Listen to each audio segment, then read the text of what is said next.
Здравейте, приятели! Ако имате автомобил Kia или Hyundai с система LPI и сте се сблъскали с това, че двигателят работи неравномерно и изгасва през първата минута след стартиране, това видео е за вас. Днес ще ви покажа прост, но ефективен тест, който ще ви помогне да разберете дали проблемът ще се реши веднага след инсталирането на LPI адаптер.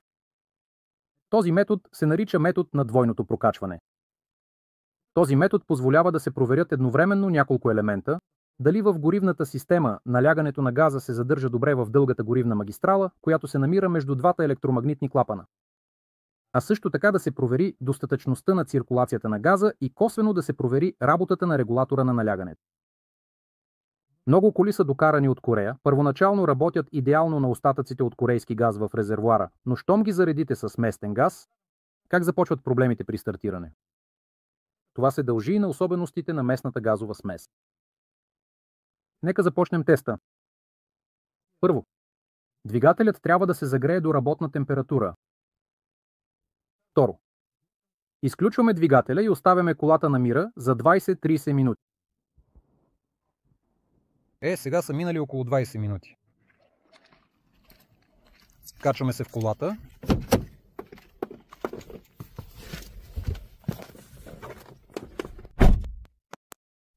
И без педал. Спирачки. Не натискайте педала на спирачката, не включвайте запалването с ключа и не натискайте бутона Push Start.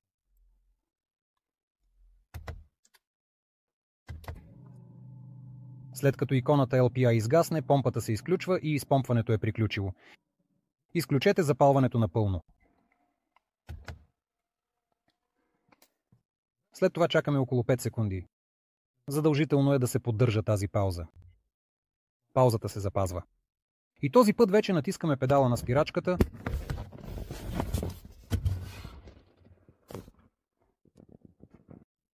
Включваме запалването както обикновено или натискаме бутона Push Start. Извършва се второ предварително изпомпване на горивната система. След като иконата L5 изгасне, завъртаме ключа до стартер и двигателят трябва да запали идеално.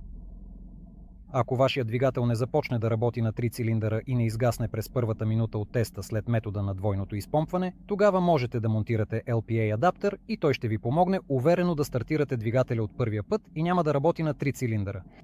А също така ще се отървете от досадните грешки PUL 87 и PUL 191. Но ако двигателят започне да работи на 3 цилиндъра и изгасне след този експеримент, ще трябва да направите по-задълбочена диагностика на вашата горивна система.